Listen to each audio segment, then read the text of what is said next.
All right. Hello, everyone. So my name is Denisa. I am a service designer. I'm not a UX designer. So I hope we can find the middle way. I do feel like we do the same kind of work, maybe just on a little bit different levels. I call myself a service and experience designers because it's not just about the service, it's about the way we experience services. And I'm specializing in behavioral design. Anybody in the room, behavioral designer or behavioral designer wannabe? Or interested, flirting with the topic a little bit? Great, great, super. You're gonna hear probably in my accent, I'm Eastern European, I'm Romanian. I came to Belgium 14 years ago. I think it's gonna be, no, 15 is gonna be this summer. So Belgium adopted me. Now I'm also Belgian, but the French-speaking kind. I got adopted by Brussels first. Now I work with this awesome team in IO here in Antwerp, so it's gonna really boost my motivation to learn some Flemish. But I will be speaking to you in English today. So how did we announce this talk? So we talked about that is going to be behavioral design and its magic when designing for the vulnerable. So I started with the definition. What is behavioral design? It's about influencing human behavior, right? So yeah, this part. I put in parentheses in an ethical way because you can obviously influence human behavior in non-ethical ways, like any technology, like any method can be used for the greater good or for the, yeah, for the harm. So what we do if we want to call ourselves behavior designers is basically to use cognitive psychology knowledge, so knowledge about how the mind works in terms of taking decisions, how we think, how memory works, and then with design, solving human challenges, but specifically by focusing on the behavior itself. So I'm gonna, actually it's pretty simple, I'm gonna go into that. We're gonna talk about financial industries today. How many of you work in financial industries or have? We do know that they are notoriously boring and notoriously non-inclusive. I've done my share of insurance and banks. But this talk is about an exceptional example that I like to show you. So there's the theory of design applied to behavioral change, and then there's yeah, financial industries that are very boring. We actually have an outstanding example that I like to share with you. Have you ever heard about Monzo? Right. So if you heard about them, you probably expect some good things. They are a great UK bank that is very advanced, I would say, when it comes to human-centered design. And they are actually blending into their way of working the behavioral mindset and coming up with some pretty cool stuff that I like to show you today. So we're going to talk about financial vulnerabilities. We are a big group of white Western European privileged people in this room, probably, I don't know, or almost, right? I don't know how much you're used with diversity in your work, and different types of diversity. When we say diversity, maybe we talk about racial diversity or yeah, I don't know, gender diversity. In this case, we're going to talk about economic diversity and economic vulnerabilities specifically. So from that angle. Voila, so this is what we're going to talk today about. So I'm going to start with about behavioral design in general. So what that is. Does anybody wants to venture a wild guess what that is? It's very simple. It's about how design can influence human behavior. Again, in an ethical way. I keep bringing that in. Here's some buzzwords that you're going to find if you search online for behavior design. There's so many definitions, so many schools that are starting to emerge, trying to make some order in that. I'm at the beginning of my journey as well. I started to do courses and went deep into the courses, and then I realized it's not enough, and now I'm going back to university at 36 years old to actually learn behavioral psychology. So there's the behavioral psychology word, or let's say phrase, that means that this is about what makes people in general similar and predictable in their behaviors. We're talking about people in general. And then we have behavioral economics, and that refers to what makes every individual behave in a certain way. And that is very unique, very contextual, very particular. So it's about you as an individual, and it's about the context in that moment in time, and those influences in that moment. So this is a little bit the two big buzzwords that you're going to hear quite a lot if you look into behavioral design, and this is a bit the difference between them. I'm going to do a small exercise with you so that we can think about behavioral design, but from an angle of competitors and collaborators. And I'll ask you this question. So I say Saturday night. You say? The club. Party. Clubbing. Okay. Party. Any other? Live.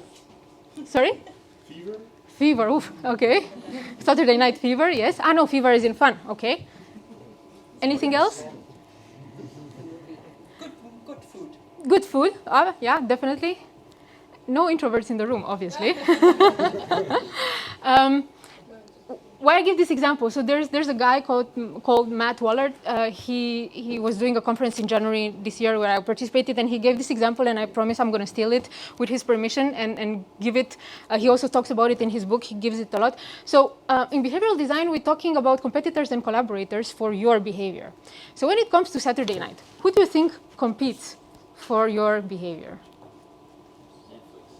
Exactly, Netflix. So Netflix, what do they want you to do?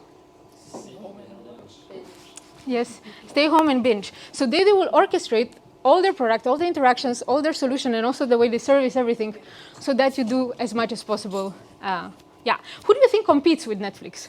Steam. Who? Steam. Gaming. Yes, sure, that's one way. But it's still about they want you home on a Saturday night. Oh, Deliveroo. Yes. Food delivery. Or I heard a lot of clubbing. If you go clubbing, do you take your car? Uber, exactly. So Uber is a competitor for the Saturday night behavior in your life with Netflix, right? So this is one way to look at behavioral design. What about collaborators? Who could collaborate with who for your behavior on a Saturday night? So if you're, for example, awesome. Yes, I didn't think of that. So if I'm home, Netflix and chill, what am I more likely to do? Probably a date. Yes, what else? Deliveries. Probably. I've just put Uber Eats, but whatever, it's because it's the same company. So this is how, for example, Uber makes sure to kind of have both collaborators that kind of compete with the competitors when it comes to your behavior on a Saturday night. It could be that big. It could also be on about the way you would interact with the solution. What happens on Netflix when an episode is finished? The next one plays. Indeed. So that is very, very particularly designed. They will design it in a way to ask you to stop rather than to start. It is about removing barriers and making, an experience flow for you, actually. Removing barriers, that's actually the whole secret of behavioral design. So how do you do behavioral design?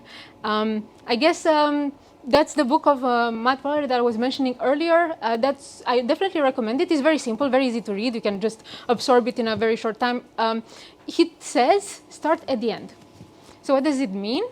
That if you want to do behavioral design, you need to start by the end. Like, what is the behavior you would like to get? If I'm Netflix, what is the behavior I'd like you to get? Of course, it's a metaphor. I would like you to stay at home and binge that evening.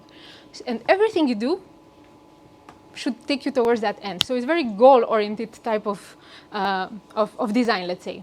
I put a list of books here that you can actually read a little bit that touching the point, the topic of behavioral design. You can consult them afterwards. And I've made a small extraction of methods. I guess everybody's famously familiar with the double diamond or Stanford model or whatever you want to call it. Well, behavioral design is kind of the same traditional design process. It's just revisited a little bit with the behavioral lens. So I'll explain how that goes. The process still feels exactly the same, right? So this is the drawing that you find online. If you look at how design thinking feels, this is how it feels. It's a mess in the beginning. It does feel the same. But let's look a little bit at a few frameworks. We're not going to go into any framework today. But if you want to go in any frameworks, there's some frameworks. So there's a few things that I'm mostly familiar with, which are the Rational Labs from the UK that have their own framework. It's a very simple framework of steps and how you could actually go towards building the desired behavior you want. There's this Netherlands Behavioral Design Academy, SUE, where you can also get certified if you want as a behavioral designer. There's plenty of other labs like Stanford Lab for behavioral design and so on. But in terms of models, I would say this is a model that kind of keeps coming back, the COMP model, which again is a step-by-step approach that is using this tool that they call behavioral change wheel. We're not going to go into them because it's theory, and I guess nobody's here for that. But if you ever want to go, you can actually use these things and go research a little bit more to have some practical recipe on how to apply it in like a challenge that you might have. So I'm going to give some examples. If we take the Irrational Labs, what they say is that, well, the first step towards changing user behavior, well, it's understanding user user's current behavior. Very simple, very obvious. But it's important to understand it at the most granular level. So what we take in design in this kind of exploration phase, that whole research, you just need to look at it with a very, very clear behavioral lens and go at a very, very granular level to understand why that behavior happens the way it happens. Afterwards, identify psychological biases and then experiment. It's very similar to our design process. It's just, like I said, taking it with a behavioral lens. Let me give a couple of examples. So if you were to think about psychological barriers that prevent a behavior, we have, well, attention, which is obviously a very limited power of our brain, definitely. We have cognitive overload, so way too much to think about, way too many choices to make. We have the status quo. We're always going to tend to favor to maintain the situation as it is rather than to change it. And you have mental models. So these are 4 elements that are pretty often used in behavioral design. And I wanted to give an example of mental models. Mental models form usually when we are pretty young, and we can work with them. So for example, the way I'm looking for info, my father looks for info in a library. I'm personally looking for info on Google. We have different mental models of what looking for information means. When we talk to people and we're trying to understand their behavior, we're trying to uncover their mental models at even the earliest level, let's say, or earliest age in their life when they started to actually form it. And it doesn't adapt that much through life. Why I wanted to make this example is because in the first stage, let's say in the more exploratory phase of behavioral research, we do behavioral research, not attitudinal research. And that is pretty much of a difference. Anybody has an idea what's the difference? Especially research people that I think we know have. Yes, do you mind to share? Behavioral research is just observing how people behave. Research with that. Attitudinal research is observing what people say mostly. Yes, indeed. So this research, we're replicating it both in the exploration stage and in the experimentation stage afterwards. You can do a lot of types of research, a lot of methods. Behavioral design focus on those that are really about observing behaviors. Instead of me asking you, what do you feel about this gym? I'm going to ask you to tell me step by step, when is the last time you came to the gym? And how did you open the door? And how did you use your card? I'm going to do a lot of ethnographic observation as well, but behavioral. We're not going to talk about your opinions about what you're doing and how you're experiencing as much as the behavioral observation first. So that's a bit the key difference. Attitudinal research is a little bit more about, how do you feel, how do you think about what's going on? But people are notoriously unaware about the triggers of their behaviors. So observation is kind of the key bet over here. Okay, so enough theory. Let's go to the theme of the case I wanted to share with you. So this case is about vulnerability, right? So I actually witnessed and met the director that worked on this case particularly, and I interviewed her in the Service Design Days conference in Barcelona. It happens every year. It's a very nice reunion of service designers, and she's the director of user research at Monzo Bank. And we talked about her speech, what about vulnerable consumers and how they actually deal with that. And we're going to talk today about Monzo. So Monzo, for those of you that already heard of it, do you mind sharing what's Monzo and what you heard about it? I'm not a customer. It's just yeah, it's in UK, so example of a design-centered bank. Yeah, which is revolutionizing. Indeed, it is a pretty revolutionary, very human-centered bank, and they have quite some behavioral designers in the crowd, and they are doing very cool things. So first of all, I asked them, what is a vulnerable consumer for you? And they're using the Financial Conduct Authority definition. So what does it mean in UK? Again, a vulnerable consumer is someone who, due to personal circumstances in that moment in time, they are especially susceptible to detriment, to be harmed, to be experiencing injustice, to be somehow detrimented. Particularly when a firm, the English way to say a company, is not acting with appropriate levels of care. So that's how they design it. They define what a vulnerable consumer is. And it's very important for them. So Catherine actually made a slide where she showed us how they look at vulnerability at Monzo. So let's look a bit at this picture that she was showing here. So we have permanent, temporary, and situational vulnerability, right? And that can be on different levels of the senses. So vulnerability, it's a kind of a wide definition if you look at that. So what do we have here? Well, if I'm talking about touching, it's about maybe not having an arm, or maybe being injured. One thing would be to be disabled all the time, another thing would be temporarily incapacitated. Or I just gave birth, so at all times I need to hold a baby at home. That is a vulnerability as well that will prevent me to interact. So they actually include these situational vulnerabilities into the definition as well. And that is where they actually, I think, make a very interesting difference. When it comes to seeing, well, we would think probably of somebody blind, temporary, somebody maybe that has a cataract that you can get a surgery on, but maybe you're just a distracted driver. That's also a vulnerability in the moment related to sight, because I think we all can admit that sometimes we look a little bit at the messages in traffic. So I think the key message is that vulnerability can be situational as well, not just permanent and not just about disability. And when designing for the vulnerable, especially for the behavioral let's say focus in designing for the vulnerable, needs to be very situational. So you need to take the situation into account. So what did they do at Monzo?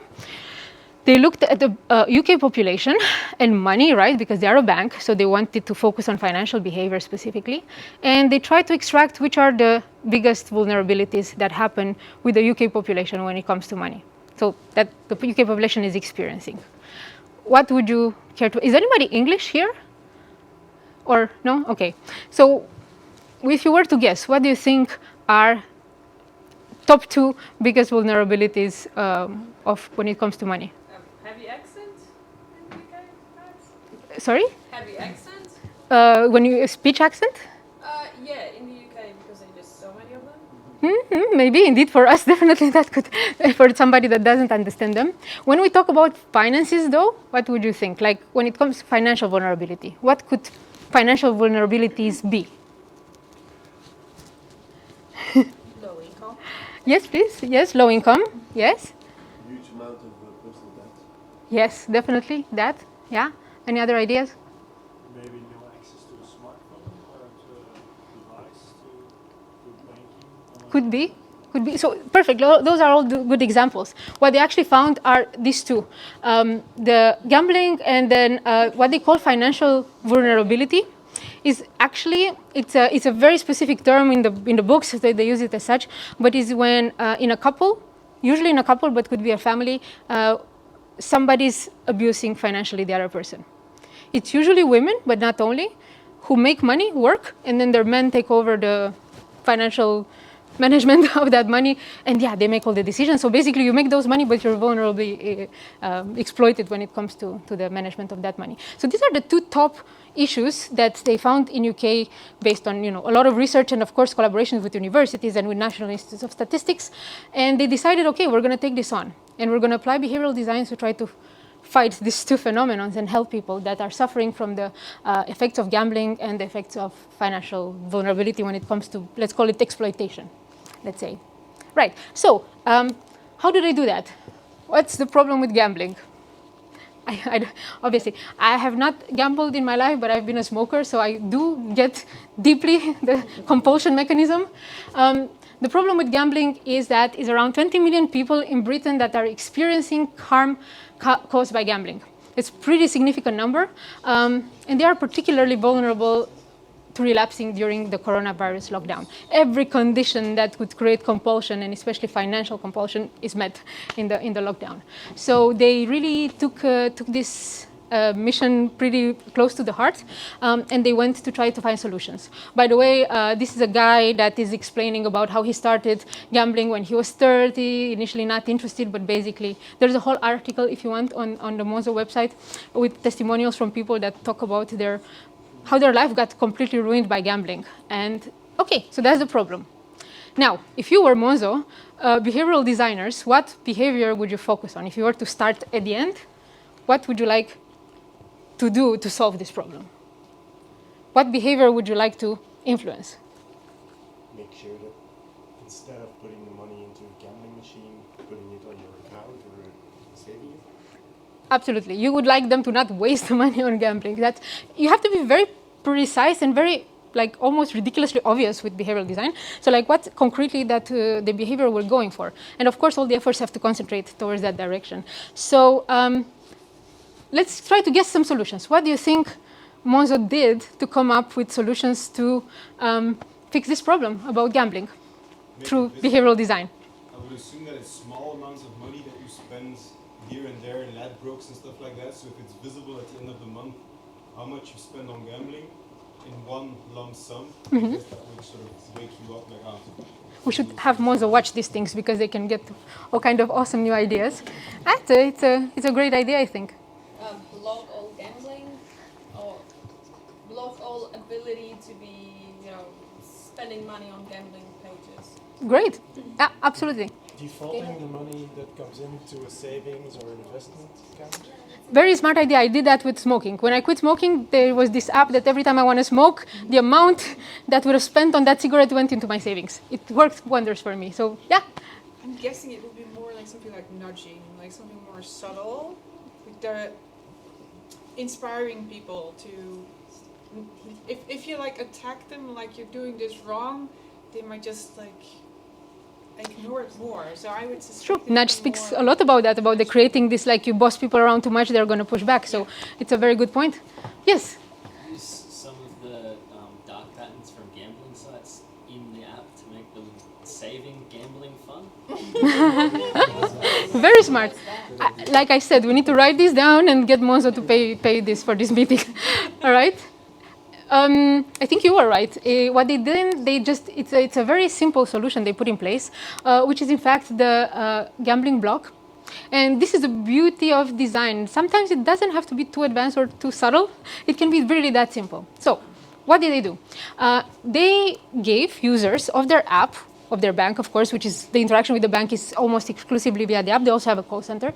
They gave this option to block gambling transactions, and they proactively communicated about it. Do you have this kind of issue? If so, we're going to help you not gamble that much. Not that crazy, right? I mean, nothing so spectacular so far. Now, you can turn it on, but you can, of course, turn it off. Right? As a user, you have the power and you can turn it back on and off.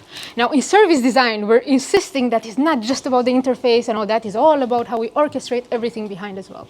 So how they did that, it was pretty brilliant. They've designed the unblocking path very, very smartly. They put a team of this over 30 people that are trained in the call center, that are trained on this specific financial vulnerability about gambling.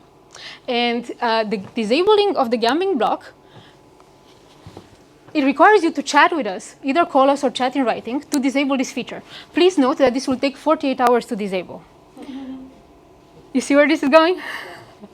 So it's very simple, actually. So you cannot just unblock. There's intentional, so in behavioral design, we want to remove frictions towards the desired behavior. In this case, they went the other way around. They put blockers towards the non-desired behavior. So that blockers is actually all that it took. And they had fantastic results, and they are talking everywhere in the behavioral design community about this simple feature. It can be that simple, in fact. So you want to unblock, you need to chat or text, chat in the text or call.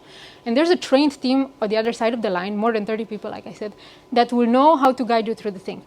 And they will talk to you about, okay, I understand you're going through a difficult period. I can launch this in the system right now. It's going to take 24 hours. In the meantime, anything I can help you with? You're obviously probably under some stress. And they really are training those people with therapists on how to handle these moments of high anxiety, high compulsion that people have when they say, okay, you know what, I'm going to actually bet. I don't care that I put this thing on. These are compulsion moments. These are very, very vulnerable moments in people's life. Stress, I think we all experience them. In this case, they go and gamble as a coping mechanism. And yeah, that's basically how they stop it, through the whole service orchestration behind and this simple delay of the thing. Now, they do another very predictable by now, I would say, and sweet thing, is before they actually the 24 hours change, and before they actually turn it back on, they contact you back to ask if we're still on, do you still want us to turn it off? And they have over 97% of people that say no, it's fine, leave it off. So their numbers are pretty crazy. Isn't a big issue with people who have an addiction the problem that they can't admit that they have a problem? Like, so it's a good point. Here, it's not on by default, I guess? No, they would ask you Yes, Yeah, to but turn it on. that's still not, it's like the tip of the iceberg in this case, that people will know, ah shit, I have a problem. It's a very good point. I don't know how they deal with that. I think they are just helping the people that are ready to be helped for now at that level, but I think it's a very good next design challenge, in fact. Yeah, absolutely. This can be a mirror for people with an addiction. Absolutely. Yeah, yeah. Think you've got a problem. Yeah, indeed. Now, I promised you that we will talk about, I'm sorry, yes? Actually work for a gambling company. So Yes? Light the fire. most of the people actually know that I've got a problem. Yeah. They don't care to do anything about it. Yes. We have some psychologists in the room as well. Maybe they can explain the psychological mechanism of denial of the problem. Yeah. And so we actually did the same like this, but for blocking your profile, for example. Hmm. If the user wants to block your profile, we actually set in place as well these kind of traps, keep them on our platform. You're a behavioral designer for the evil. Congratulations. Yeah, yeah, indeed. So any mechanic, like any mechanic, any framework, any solution, you can use it both ways, right? So it's really a choice. Yes. Did you have numbers on the amount of people that went to another bank, or at least put some funds on another bank? Because this is quite a high barrier, so I imagine that people in gambling is mostly, I want to bet on this match or whatever, that they transfer the funds to other banks. I don't know, but I have some numbers coming up. I don't know about that one. It's very interesting. We could research. I don't know about that number, although I personally would believe it's not that of a big detractor, because you can turn it off, actually. So it's people that decide lastly that, okay, fine, I'm not going to turn it off anymore. I'll stay. I can imagine talking to somebody about it and waiting for that can be the trigger for you. Yeah, indeed. Yeah, could be. They do inform you in the beginning about it. So I don't know how obvious that is there. You know, to turn it off, you'll need to talk to us through the app and then wait 48 hours. So they are proactively informing you, but it's one thing to know it cognitively, another thing to be in that compulsion moment and go loco and want it right now. So, yeah. Like I said, I promised you in the beginning of the talk that we're going to talk a little bit beyond the boundaries of the commercial. So what I like mostly about the case, besides the very beautiful, simple way to design for behavioral change, is the fact that they went beyond the commercial boundaries of design. And what does that mean? Well, they went for societal change.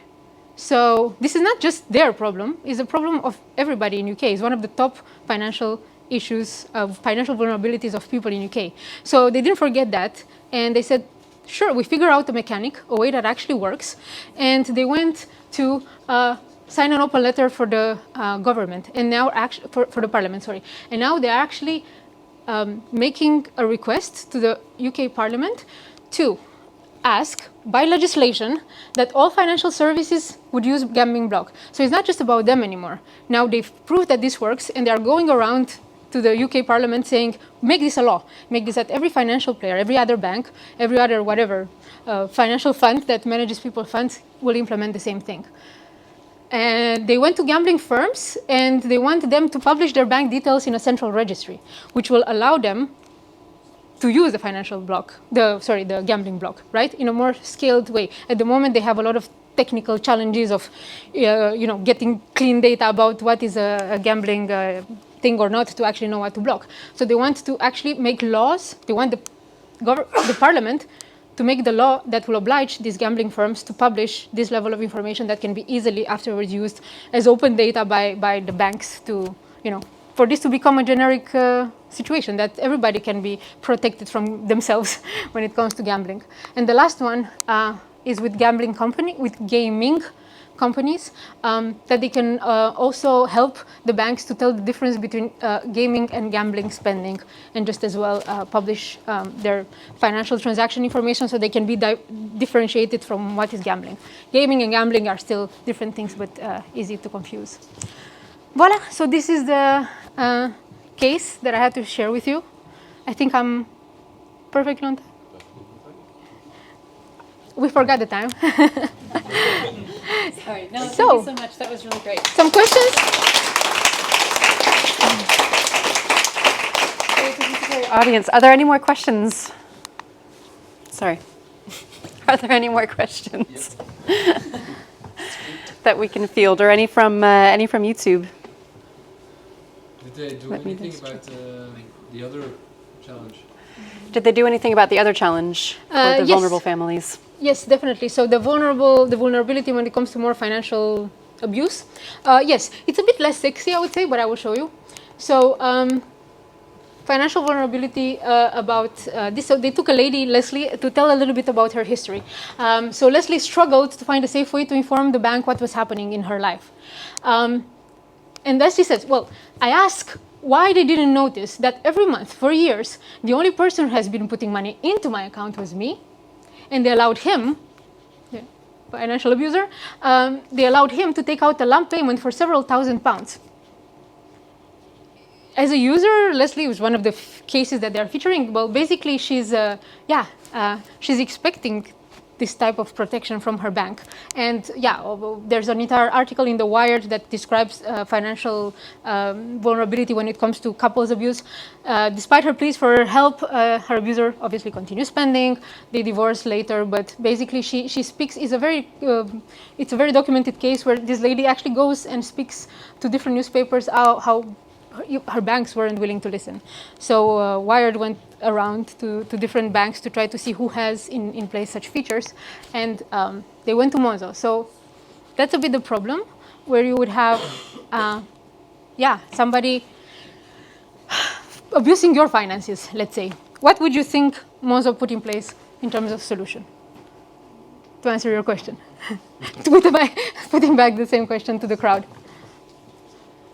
What would you do? You are Monzo, right? You have this problem. People kind of expect that help. There's financial abuse. We give a very gender-specific case with a woman abused by a man. It's the majority, but it's not only that. What would you do? Check where both people have to sign for a lump sum. For example, yeah. Well. Show a notification limit. There's a way to withdraw. Yeah. Well, they went pretty deep into the analysis of how the couple dynamic looks like psychologically, and people that are abused in a relationship, they have a specific dynamic that is, I mean, I guess we're all familiar. It's a very specific victim dynamic, dependency towards the perpetrator and all that. So it was pretty difficult for them to come up with something. But what they came up with it's two solutions. One is traceless messaging. So being able to communicate to your bank to say something is going wrong with your finances in a way that is not traced, like history of messages being immediately deleted afterwards, all these things that teenagers do nowadays anyway so traceless messages. And then they also put in place code words if something goes wrong. For example, they give this example, you can put a code word, I think my PIN is blocked, when you actually would like the bank to call the police to look into things. And you can't tell more than that. And you can tell it over the phone or in text or anywhere else. So you can set your own personal individual code for danger and the different levels of danger as well. It's not always the police. It could be just like, please check what's going on in my account, block things. So they have quite a hierarchy there to address that. So you can actually go and see on their website, they describe some of the things, but not too obviously either. You kind of just discover them when you're onboarded as a client. Because, of course, if they publish it too much, it's not that helpful anymore. It's really interesting how both solutions empower the vulnerable person rather than punish the institution or the person who's making them vulnerable. I think that's really important to notice. In the first case, it was empowering the gambler, the people who are seeking help, and in the second case, it's the same. So giving them ways to. And this seems to go beyond financial abuse. Yeah, probably. Probably. We can get the police to look into the situation. It goes beyond the relationship with the bank, sure, but I think they took a big commitment there to fight this with behavioral design and all kind of other means as well. Yeah. I think it's also interesting to think about using behavioral change towards the companies as well. One thing that triggered me when you were talking was, well, what is Monzo getting out of this? Because corporations rarely do anything out of the pure goodness of their hearts, sadly. So look for ways to also, benefit and empower the company to make ethical decisions good for them as well. I mean, I assume that by empowering gamblers to give up their habit, they're going to benefit because that money goes into the bank. in a dark way, empowering people who are abused means that they get empowered new customers. Absolutely. I don't know, sorry, I went to a dark place there, but you know, this works on the corporate side as well, you know, like look, of course, to like empower we all know people. in design that if it's not, it has to be desirable, but it also has to be business viable, right? Otherwise it's charity and it's not commercial.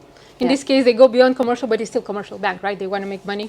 And it seems to really work out for them. I guess it's the same with all the solutions that are user-centric and really empowering people. At the end of the day, it depends where you do the math. If you do it tomorrow, it might not be that obvious, but if you do it in the bigger scheme of things and you have vision, they obviously have a high retention. And a lot, like if you look at the reviews, it's insane. Huh? Like people are so grateful for this. They are thinking that Monzo helped them overcome an addiction.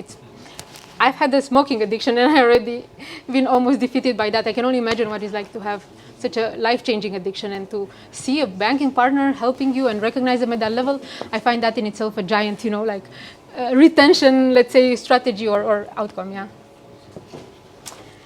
There's a question from YouTube. Do you have any local examples in Belgium of behavioral design being used?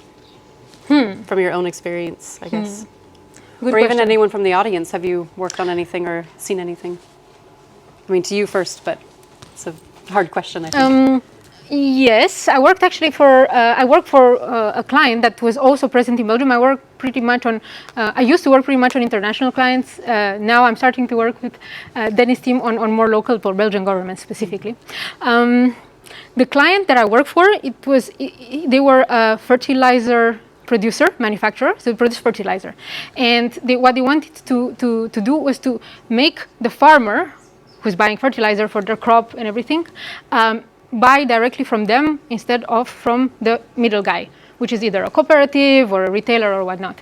So we've actually went into a whole thinking dynamic together and came up with developing solutions that take out the middleman out of the picture by creating a lot of facility. For example, I just go very, very briefly into the technicality of the case. When I'm a farmer, I'm going to make my plan for 5 years for this terrain, for this crop, because I'm making a financial plan behind it as well. This year potato, next year carrots, third year barley and whatnot.